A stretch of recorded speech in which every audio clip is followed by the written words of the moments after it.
Hello everybody. We are going to introduce you to the mathematics course for class 11 and 12. We are starting it from 16th August. Let us quickly go through the syllabus first of class 11 and class 12. See, it is very difficult to create a rigid boundary between the syllabus of these two classes. Everything in this is related to this, and everything in class 12 is related to class 11. You must remember this.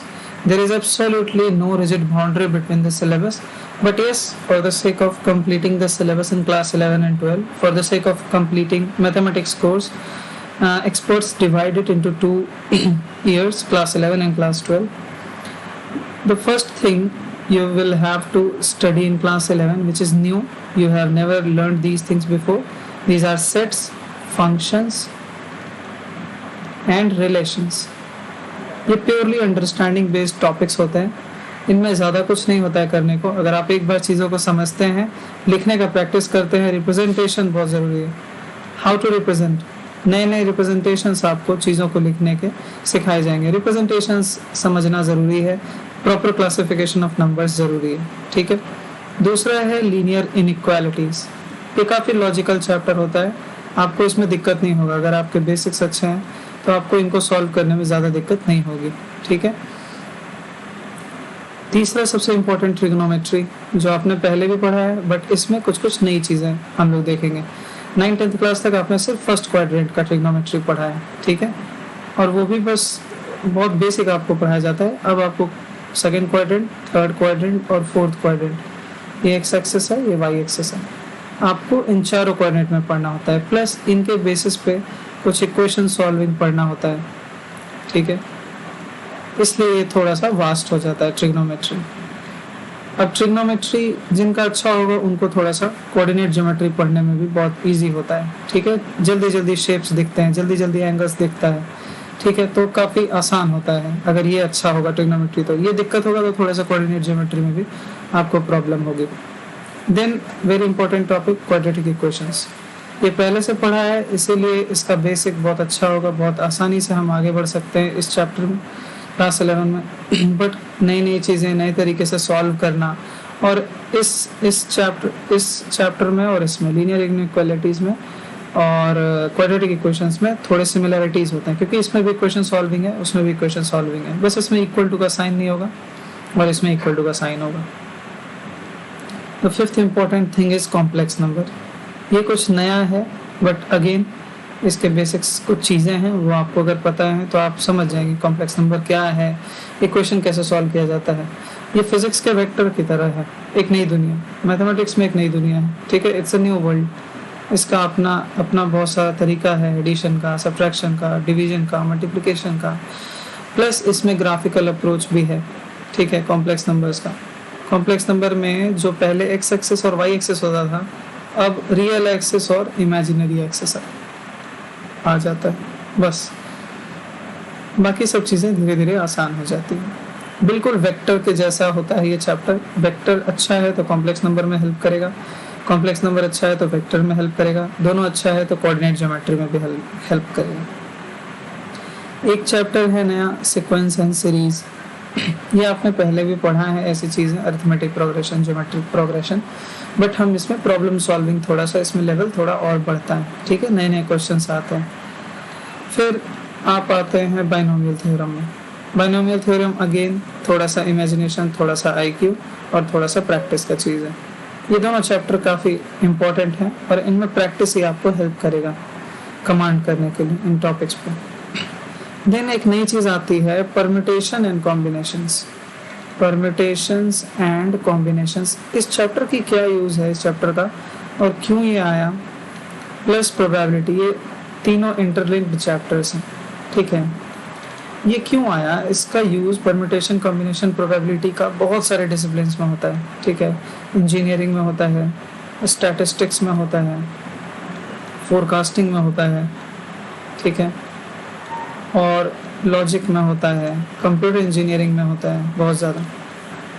इससे probabilities निकाली जाती हैं, कोई चीज़ कितने तरीके से possible है. ठीक है. जैसे आपको 4 अल्फ़ाबेट दे दिया गया, B, G, E और Z. और एक दे दिया गया टी। तो इनसे कितने सारे वर्ड्स आप बना सकते हैं। जब चीज़ें छोटी होती है तो बहुत आसान होता है, जैसे BEG है, BGE है, 3 अल्फ़ाबेट है, ठीक है, GBE है, इस तरह से कितने सारे और बन सकते हैं। तो जब कम चीज़ें होती हैं तो जज करना आसान होता है, लेकिन जब नंबर्स बढ़ जाते हैं, जिनको अरेंज करना है, जिनके पॉसिबल कॉम्बिनेशंस बनाने हैं, इट्स लाइक अ लॉक, कितने पॉसिबल कोड्स पॉसिबल हैं इसके, ठीक है।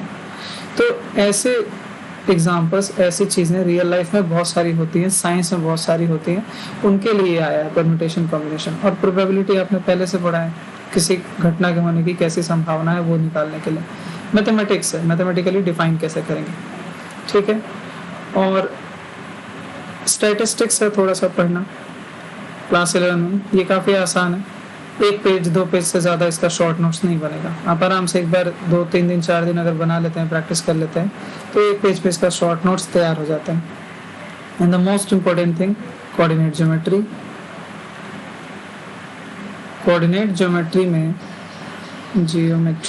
कोऑर्डिनेट ज्योमेट्री में आपको क्या पढ़ना है, इसमें आपको स्ट्रेट लाइन के बारे में बहुत सारी चीज़ें पढ़नी हैं, और आपको इसमें कोनिक सेक्शंस पढ़ना है। कोनिक सेक्शंस में क्या पढ़ना होता है कि एक कोन होता है ऐसा डमरू जैसा शेप का, और इसको स्लाइस किया जाता है, कभी ऐसे, कभी ऐसे, कभी ऐसे।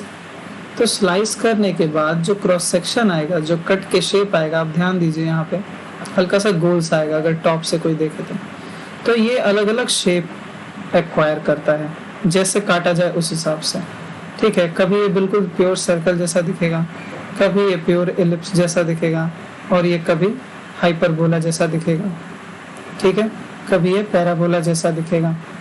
तो इन 3-4 शेप्स के बारे में आपको पढ़ना है, ठीक है।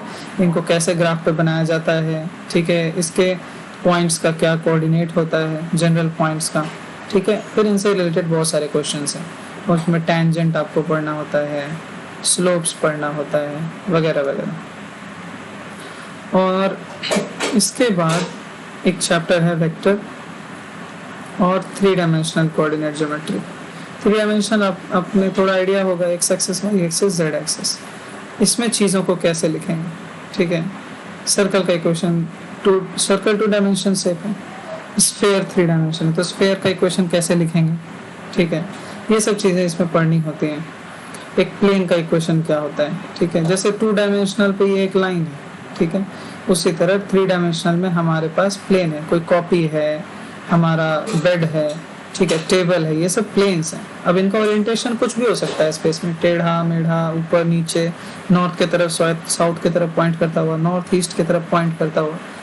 तो ऐसे प्लेन्स को कैसे इनका इक्वेशन बनाया जाए, उस पर के किसी पॉइंट को कैसे डिनोट किया जाए। जैसे 2 डायमेंशनल प्लेन में, ठीक है, एक सर्कल है, तो एक पॉइंट है, इस सर्कल पे पॉइंट है कि नहीं, तो इसका कुछ एक्स कोऑर्डिनेट होगा और इसका कुछ वाई कोऑर्डिनेट होगा, ठीक है। एक्स कोऑर्डिनेट होगा और वाई कोऑर्डिनेट होगा, तो ये एक्स वाई कोऑर्डिनेट इस ए पॉइंट की पहचान है। तो ये 2 डायमेंशनल है, एक्स एक्सिस और वाई एक्सिस, 2 डायमेंशनल फिगर। अगर ऐसा ही 3 डायमेंशन हो जाएगा और शेप भी थोड़ा कॉम्प्लेक्स हो जाए, ये सर्कल ना होकर के कोई और शेप हो जाए, ठीक है, ये प्लेन हो जाए, ये स्फीयर हो जाए, तो उस पर के किसी पॉइंट को कैसे हम डिनोट करेंगे, क्या उसके कोऑर्डिनेट्स होंगे एक्स वाई जेड, और इनकी क्या पहचान होगी एक्स वाई जेड की। क्या ये किसी रिलेशन के थ्रू बंधे हुए होंगे, जैसे कि यहाँ पे आपको पता है कि ये एक्स है, ये वाई है, X square plus Y square under root कर दिया जाए तो ये हाइपोटेनस आ जाएगा, और ये हाइपोटेनस क्या है, सर्कल का रेडियस। तो इसी को कहा जाता है रिलेशन, कॉन्स्ट्रेंट। क्या कॉन्स्ट्रेंट है एक्स और वाई पे, कोई भी एक्स वाई ले लें, उनके स्क्वायर का अंडर रूट वाला सम जो होगा वो रेडियस के बराबर होना चाहिए। तो एक पहचान हो गई कि नहीं इस एक्स वाई की। उसी तरह 3 डायमेंशनल प्लेन में भी पॉइंट्स की अपनी पहचान होती है, ठीक है, और वो जिस तरह से इक्वेशन लिखा जाता है उससे वो तुरंत पकड़ में आ जाता है कि ये एक स्ट्रेट लाइन है, या ये एक सर्कल है, या ये एक एलिप्स है, या ये एक हाइपरबोला है, या ये एक पैराबोला है। तो हर किसी का स्टैंडर्ड इक्वेशन, उससे उसको पकड़ना बहुत आसान होता है। फिर वो स्टैंडर्ड इक्वेशन सीख करके कुछ चीज़ें और भी हम इसमें सीखते हैं, ठीक है, टेंजेंट बनाना, स्लोप बनाना, एरिया निकालना, वगैरह वगैरह। अब आप ध्यान से अगर देखें तो इस पूरे सिलेबस में डिफरेंशिएशन इंटीग्रेशन अभी कहीं पे नहीं लिखा हुआ है, ठीक है, बट ऑलमोस्ट हर जगह डिफरेंशिएशन इंटीग्रेशन यूज होगा, ठीक है। डिफरेंशिएशन और इंटीग्रेशन कैलकुलस वाला जो पार्ट है वो एक ऐसा चैप्टर है जिससे साइंस का, फिजिक्स का, मैथ का कोई भी सब्जेक्ट, कोई भी टॉपिक अछूता नहीं है, ठीक है, बचा हुआ नहीं है। It touches everything, each and everything, ठीक है। तो डिफरेंशिएशन इंटीग्रेशन बेसिक्स आप फिजिक्स में ही पढ़ लेंगे विद इन आई थिंक 10 और 15 डेज आपको सब कुछ पढ़ा दिया जाएगा नए वाले बच्चों को, तो आपके लिए चीज़ें समझनी आसान हो जाएंगी। ये जो सेकंड स्टैंडर्ड है, जो 12th स्टैंडर्ड है, दूसरा ईयर है इंटरमीडिएट का, उसमें नई चीज़ें आती हैं। सबसे इम्पोर्टेंट मैट्रिक्स एंड डिटर्मिनेंट। ये बहुत इजी टॉपिक होता है, इससे डरने की बिल्कुल ज़रूरत नहीं है। ये दोनों के दोनों जस्ट अरेंजमेंट ऑफ नंबर्स हैं, ठीक है, अरेंजमेंट ऑफ नंबर्स हैं। कुछ इनका कैरेक्टरिस्टिक होता है अपना, ठीक है, मैट्रिक्स का, और कुछ अपना कैरेक्टरिस्टिक होता है डिटर्मिनेंट का, ठीक है। कुछ कैरेक्टरिस्टिक्स इनके बीच में कॉमन होते हैं और कुछ कैरेक्टरिस्टिक्स इनके बीच में अनकॉमन होते हैं, यूनिक होते हैं हर किसी के लिए, ठीक है। जैसे फॉर एग्जांपल एक मैट्रिक्स सिर्फ एक अरेंजमेंट है, ठीक है, जैसे एक बास्केट में ढेर सारे फलों को रख दिया गया हो, इट्स जस्ट एन अरेंजमेंट। जबकि डिटर्मिनेंट की अपनी एक वैल्यू निकाली जाती है, जैसे क्रॉस प्रोडक्ट में आप लोगों को सिखाया था मैंने, आई जे के वाली, ठीक है। यहाँ पे कुछ होता है 3 कोऑर्डिनेट्स, फिर 3 कोऑर्डिनेट्स, और इसकी वैल्यू निकाली जाती है। तो वैल्यू जिसकी निकाली जाएगी वो डिटर्मिनेंट होता है। So this is a determinant, this arrangement is a determinant. ये लाइन डिटर्मिनेंट को रिप्रेजेंट करता है। जबकि अगर ये मैट्रिक्स होता तो बस ये अरेंजमेंट होता और इसकी कोई अपनी एक वैल्यू नहीं होती। इस अरेंजमेंट को चेंज किया जा सकता है, हर नंबर को किसी नंबर से मल्टीप्लाई करके, डिवाइड करके, कुछ जोड़ के, कुछ घटा के इस अरेंजमेंट को चेंज किया जा सकता है, but it will again be just an arrangement, it will not have any value. This is true for matrices, matrix. जबकि डिटर्मिनेंट के अपने वैल्यूज होते हैं। अब जिनकी अपनी वैल्यू निकल के आएगी उसके साथ अलग अलग प्रॉपर्टी बहुत सारा लगाया जा सकता है। तो मैट्रिक्स एंड डिटर्मिनेंट समझने के लिए बहुत आसान है, थोड़ा सा प्रैक्टिस चाहिए होता है, 5 दिन 10 दिन, and it will be fine, you will learn them very easily. The second thing which you will learn in class 12 is inverse trigonometric function. Inverse trigonometric functions. Inverse trigonometric functions भी again बहुत आसान होते हैं। जब आपने यहाँ पे trigonometry पढ़ी हुई है तो इसी से रिलेट हो जाएगा पूरा का पूरा inverse trigonometric function with minor adjustments, ठीक है। ट्रिग्नोमेट्रिक फंक्शन जैसे कि साइन थीटा आपको एक रेशियो देता है, ठीक है। इनवर्स ट्रिग्नोमेट्रिक फंक्शन में क्या होता है, आपको ये रेशियो ही पता होता है और आपको निकालना ये थीटा होता है, ये एंगल निकालना होता है। तो उल्टा है बस दोनों में, इसलिए ये इनवर्स ट्रिग्नोमेट्री और ये ट्रिग्नोमेट्री। तो इसमें बहुत ज़्यादा कुछ नहीं होता है समझने के लिए। अगर आप linear inequality, quadratic equation, trigonometry ये सब अच्छे से पढ़ते हुए आ रहे हैं क्लास 11 से, तो क्लास 12 खत्म होने में बिल्कुल भी समय नहीं लगेगा। थोड़ी सी प्रोबेबिलिटी यहाँ भी पढ़नी होती है। अगेन ये बहुत आसान होता है, इसमें 4-5 थ्योरीज हैं। अगर यहाँ का प्रोबेबिलिटी आपका अच्छा है क्लास 11 वाला, ठीक है, यहाँ कहाँ गया प्रोबेबिलिटी, परम्यूटेशन एंड कॉम्बिनेशन के साथ। See this is the base. Permutation and combinations में जिसका दिमाग चलेगा अच्छे से, उसको दिखेंगी चीज़ें होती हुई, उसको प्रोबेबिलिटी भी दिखेगा, और जिसको यहाँ का प्रोबेबिलिटी दिखेगा उसको यहाँ का प्रोबेबिलिटी भी बहुत आसान लगेगा, ठीक है। जब एक बार आप समझ जाते हैं इन टॉपिक्स को तो बस फार्मूला का काम हो जाता है। Even if you don't remember the formula you will be able to create them on spot. और प्रोबेबिलिटी में कोई लिमिट नहीं है क्वेश्चंस की, ठीक है। ये क्लास 9th में भी पढ़ाया जाता है, 7th में भी पढ़ाया जाता है, 10th में पढ़ाया जाता है, और ये कैट एग्जाम्स में भी आता है, ठीक है। तो प्रोबेबिलिटी की कोई सीमा नहीं है। क्वेश्चंस डिफिकल्ट कितने भी किए जा सकते हैं, बट उनकी फिलॉसफी बहुत सिंपल होती है और वो धीरे धीरे बिल्डिंग ब्लॉक बनाई जाती है, ठीक है। नीचे से ऊपर धीरे धीरे आपको चलना है। ऐसा नहीं कि अचानक से आप एक बहुत हेवी सा क्वेश्चन बनाने के लिए बैठ गए और सोच रहे हैं मेरे से नहीं बन रहा, so I don't know probability well. No, it's not like that. You will have to progress a little bit every day. Again एक नया चैप्टर है यहाँ पे लीनियर प्रोग्रामिंग, जो बहुत आसान होता है। जिसको स्ट्रेट लाइंस अच्छे से आते हैं, मैट्रिक्स एंड डिटर्मिनेंट आता है, उनके लिए लीनियर प्रोग्रामिंग बहुत आसान होता है। It's just a play of numbers, nothing else. ठीक है, ये गेम्स हैं एक तरह से। ठीक है, ये पढ़ाई है ही नहीं, ये गेम्स है लीनियर प्रोग्रामिंग। दिमाग लगाना है और काम हो जाएगा आपका, और बहुत आसान होता है लीनियर प्रोग्रामिंग। अगेन 12 क्लास में भी थोड़ा सा 3D और वेक्टर्स पढ़ाया जाता है, जो यहाँ से बच जाता है क्लास 11 से। ठीक है, 3D और वेक्टर्स पढ़ाया जाता है। ये दोनों बहुत लिंक्ड हैं एक दूसरे से, 3D और वेक्टर।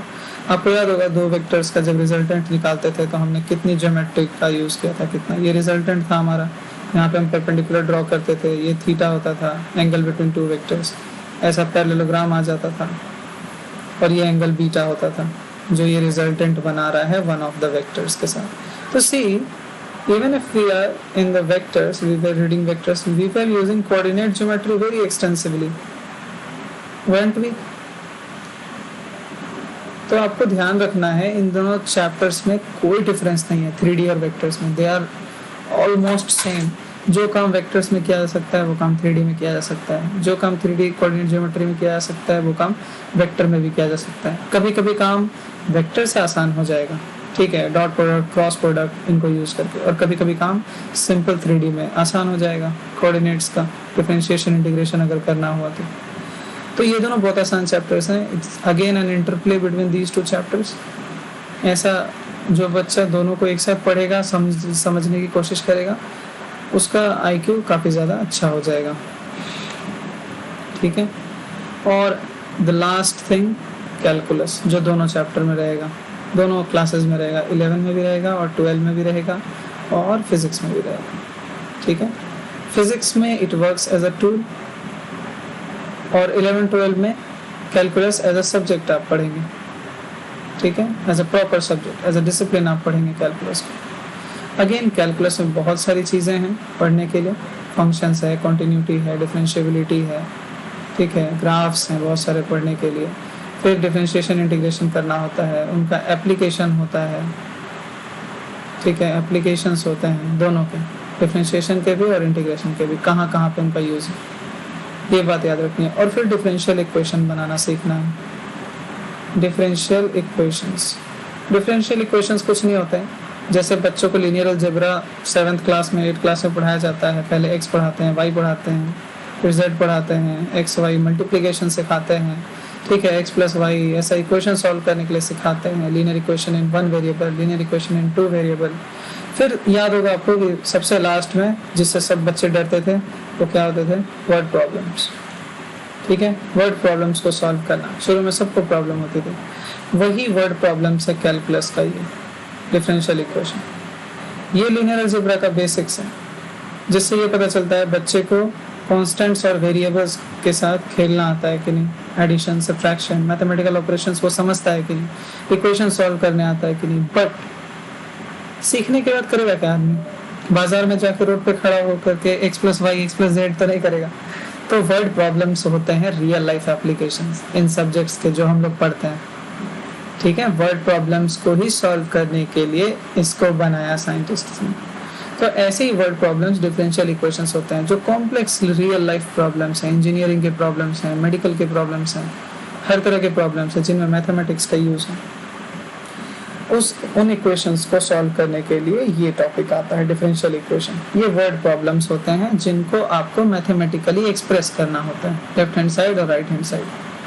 एंड देन वहाँ के बाद वही काम, कैलकुलस का काम बाकी रह जाता है। जैसे यहाँ लीनियर अलजेब्रा इक्वेशन सॉल्विंग करता है, उसी तरह कैलकुलस यहाँ से एक सॉल्यूशन ला के देता है आपको। Again it's not very difficult to understand, यहाँ से इसमें थोड़ा प्रैक्टिस करना पड़ेगा आपको, काम हो जाता है। कैलकुलस में क्या है, कैलकुलस में अगेन बिल्डिंग ब्लॉक्स हैं, पहले ये कीजिए, फिर ये बनाइए, फिर ये बनाइए, फिर ये बनाइए, फिर ये बनाइए, धीरे धीरे आप ऊपर बढ़ेंगे। अचानक से आप जंप करना चाहेंगे तो यू विल फॉल।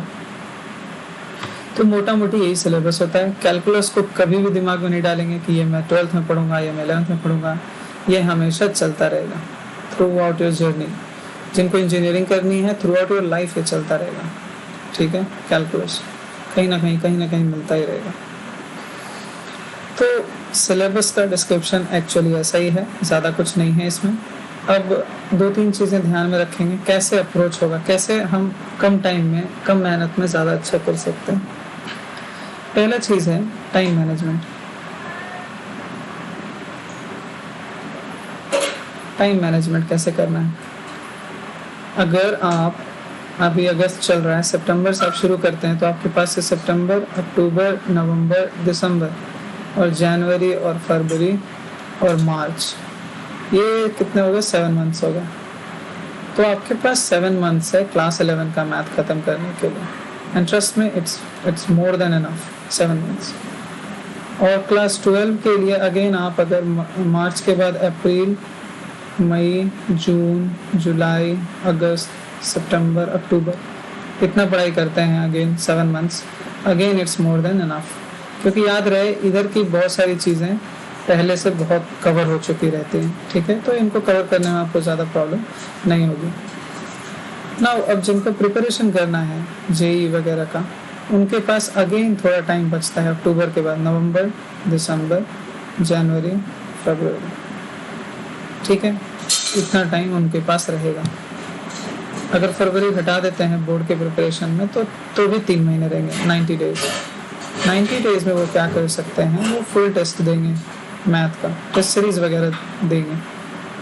हम लोग भी लॉन्च कर रहे हैं टेस्ट सीरीज, और भी कहीं का देना चाहें अगर बच्चे तो दे सकते हैं। तो टेस्ट देना बहुत ज़रूरी है अपने आप को इवेलुएट करने के लिए कि मुझे कितना आता है, ठीक है। जेई की तैयारी के लिए एनसीईआरटी के बुक्स और आर.एस. अग्रवाल के बुक्स ये सफिशिएंट नहीं होंगे, आपको दूसरे बुक्स को कंसल्ट करना पड़ेगा, कोचिंग के मटेरियल को कंसल्ट करना पड़ेगा, हमारे शीट्स को कंसल्ट करना पड़ेगा, टेस्ट्स को कंसल्ट करना पड़ेगा, तब जाके आप जेई के लेवल पे पहुंचेंगे क्वेश्चंस बनाने में। और सबसे इम्पोर्टेंट प्रीवियस ईयर क्वेश्चंस, यही गाइड होते हैं किसी भी एग्जाम पे। अगर आप बोर्ड के लिए प्रिपेयर कर रहे हैं तो भी, अगर आप किसी कॉम्पिटिशन के लिए प्रिपेयर कर रहे हैं तो भी, प्रीवियस ईयर क्वेश्चंस पलट के ज़रूर देखें कोई भी चैप्टर होने के बाद कि ये मेरे से बन रहा है कि नहीं, किस लेवल का ये क्वेश्चन पूछ रहा है, मेरी पढ़ाई किस लेवल की है। राइट फ्रॉम डे 1 आपको इवेलुएट करना चाहिए हर चैप्टर के बाद। तो पहला चीज़ हो गया टाइम मैनेजमेंट। दूसरा revision, role of revision. I am saying again and again this thing that in class 11 and 12 you will find a lot of new things, ठीक है। तो नई चीज़ें जब आती हैं उनको अपने अंदर बिठाने में टाइम लगता है, समय लगता है, और वो सिर्फ और सिर्फ रिवीजन से होगा। हर दिन आपको चीज़ों को पलट पलट के देखते रहना पड़ेगा, क्योंकि इतना याद रखो, अगर आपके बेसिक्स अच्छे हो गए तो आप धीरे धीरे उस पर प्रॉब्लम्स का पहाड़ बना सकते हैं, ठीक है। एंड 80-90% क्वेश्चन आपसे सॉल्व हो जाएगा। कॉम्पिटिशन्स का भी 80-90% क्वेश्चन आपसे सॉल्व हो जाएगा, ठीक है। अगर सॉल्व नहीं हो रहा है स्टार्टिंग में, समझ में ज़रूर आएगा, समझ में आएगा, विथ मैच्योरिटी, विथ टाइम आप उसको सॉल्व भी कर लेंगे, ठीक है। सी कॉम्पिटिशन्स और क्लास 11-12 कैसे वर्क करता है, देखो आप, जैसे ये ग्राउंड है, यहाँ से पढ़ना चालू किया तो ये मेरा बेसिक्स है, यहाँ पे मैंने थोड़ा सा हर चैप्टर का बेसिक्स क्लियर किया, ठीक। कुछ ट्रेडिशनल प्रॉब्लम्स होते हैं हर सब्जेक्ट के, हर चैप्टर के, ठीक है। ट्रेडिशनल प्रॉब्लम्स हर चैप्टर के मुझे लगता है कि 35 से 40, उससे ज़्यादा नहीं होते हैं। हर चैप्टर के 35 से 40 ट्रेडिशनल क्वेश्चंस होते हैं, उनको करना ही होता है अगर आप उनको समझना चाहते हो उस चैप्टर को बढ़िया से। तो क्योंकि थ्योरी पढ़ने से कुछ नहीं होता, थ्योरी को चेक करते हैं प्रॉब्लम्स कि आप उनसे सॉल्व कर रहे कि नहीं। फिर प्रॉब्लम में जैसा वर्क होता है वो रिइंफोर्स करता है आपकी थ्योरी को कि हाँ ये चीज़ मुझे अच्छे से पता है, ये चीज़ मुझे अच्छे से नहीं पता है। Let us go back to the theory again, let us see what was I told, what was I taught them, ठीक है। तो इन ट्रेडिशनल क्वेश्चंस को बनाने के बाद आपको कुछ एक्सरसाइज करने होते हैं खुद से, प्रॉब्लम सॉल्विंग, ठीक है। ये आप 20 से लेकर के 50 तक वेरी होता है। आई थिंक अच्छे लेवल के क्वेश्चन अगर आप 50 भी बना रहे हैं, 40-30 भी बना रहे हैं इनफैक्ट, तो आपको बहुत बहुत फ़ायदा होगा स्टार्टिंग के लिए। तो वो एक्सरसाइज बहुत ज़रूरी है, चाहे वो आप किसी भी बुक से बनाओ, ठीक है।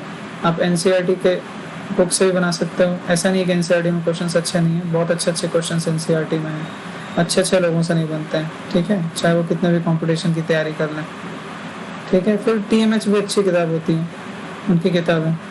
फिर जो प्रैक्टिस शीट्स हम लोग देंगे बना के आपको, उसमें सब कुछ रहेगा, प्रीवियस ईयर क्वेश्चंस भी रहेगा, ठीक है, स्टैंडर्ड बुक्स के अच्छे क्वेश्चंस भी रहेंगे, लॉजिकल वे में, लो लेवल से हाई लेवल, धीरे धीरे बढ़ा के। प्रैक्टिस शीट्स भी बनाना बहुत ज़रूरी है, और सबसे इम्पोर्टेंट है टेस्ट्स।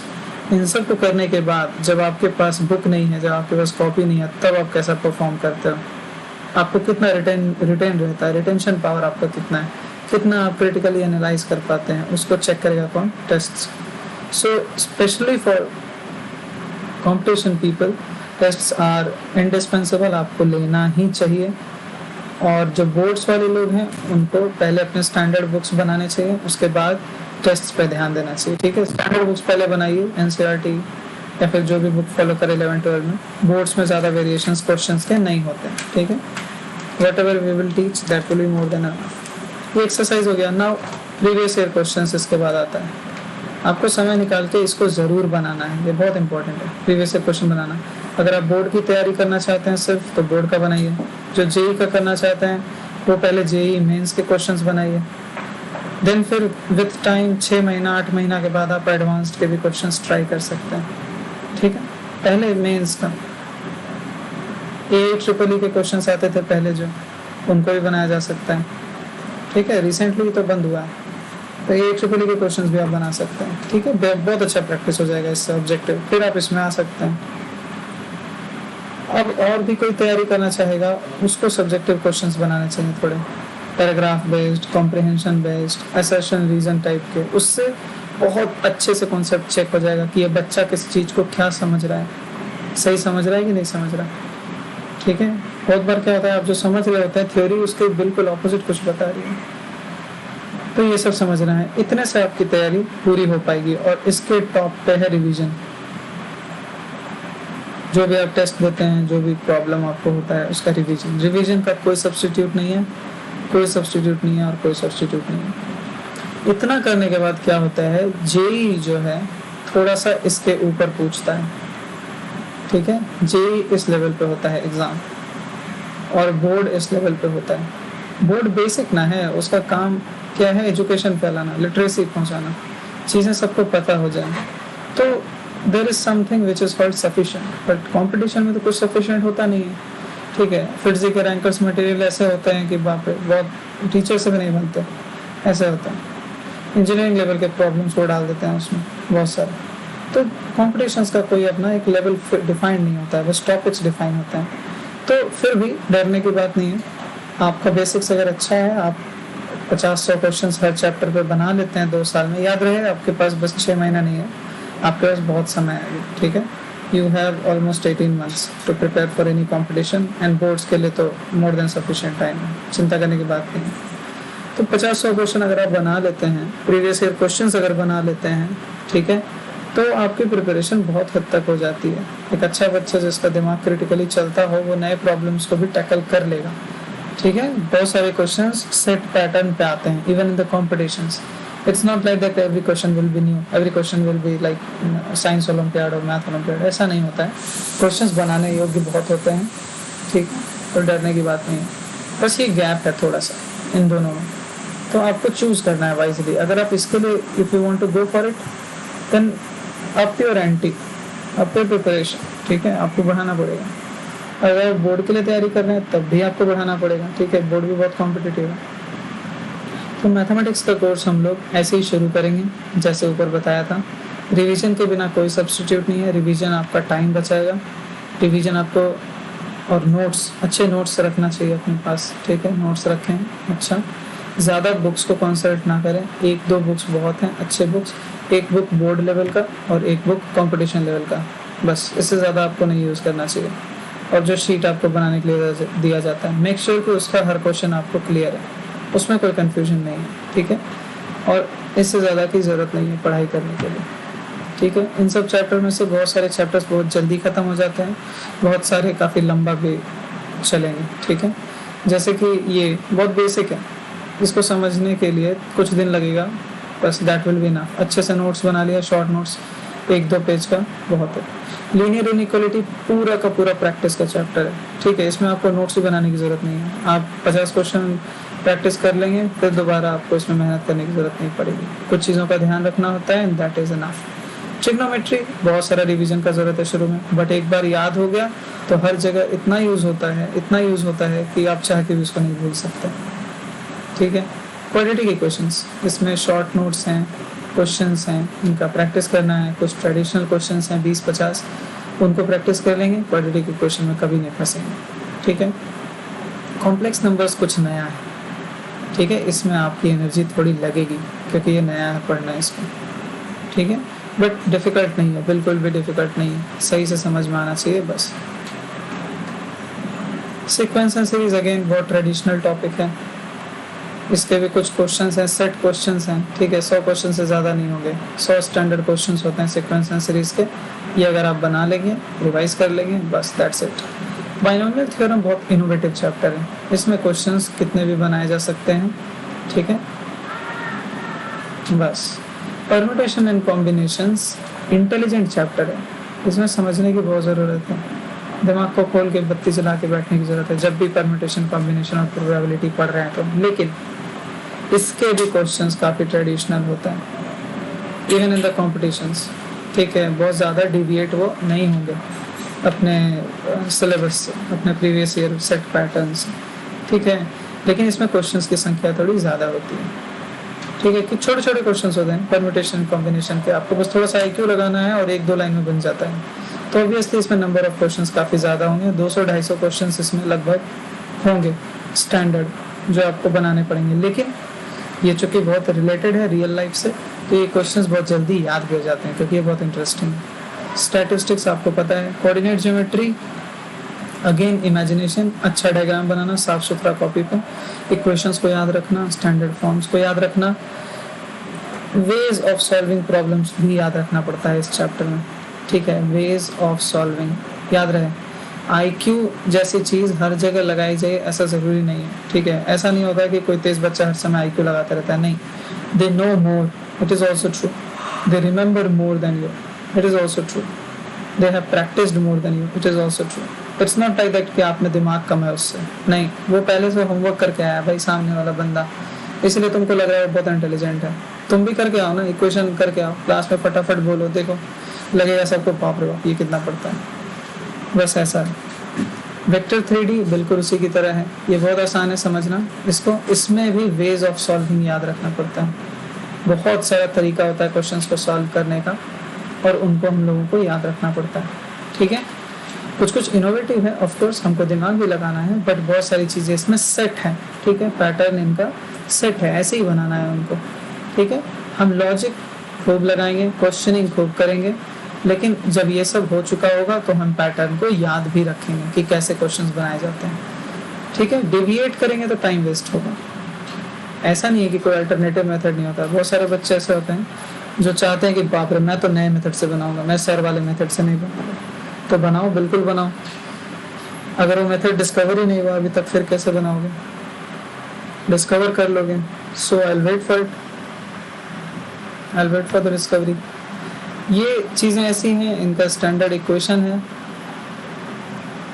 ये स्टैंडर्ड इक्वेशन आपको याद रखना होता है बहुत सारा काम, उस स्टैंडर्ड इक्वेशन के बाद ही चीज़ें और फैलती जाती हैं, क्वेश्चंस और फैलते जाते हैं, डाइवर्स होते जाते हैं, ठीक है। बट ये बहुत आसान है, अगर आप याद रखते हैं इक्वेशंस को तो ये क्वेश्चन आराम से बनते हैं, बिल्कुल प्रॉब्लम नहीं होती, ट्रस्ट में। कैलकुलस आपका बहुत ज़्यादा एनर्जी लेगा, पर ये डरावना बिल्कुल भी नहीं है जैसा सब लोग सोचते हैं। कैलकुलस एनर्जी टेकिंग है बिकॉज इट्स वेरी वास्ट, पूरा साइंस इसी के ब्लॉक पे बना हुआ है, तो obviously it will be vast, the questions will be too many to handle, but it's not difficult, it's not at all difficult. Vast है बट डिफिकल्ट नहीं है। क्लास 12 में एक बार और रिव्यू कर लेते हैं। मैट्रिक्स एंड डिटरमिनेंट मैंने बता दिया, आसान है, डिफिकल्ट बिल्कुल नहीं है, बोर्ड लेवल पे तो बहुत आसान है। Inverse trigonometric functions set questions हैं बहुत सारे, 20-50 उनको बना लेंगे, काफ़ी अच्छी प्रैक्टिस हो जाएगी, उसका आगे दिमाग लगाना आसान हो जाएगा। Probability again I told you, it's about practice again. Linear programming is very easy, 3D vectors are very easy, okay. So this is the brief introduction of class 11 and 12. We will be starting our course very soon. The first class will be live on this channel only. Thank you.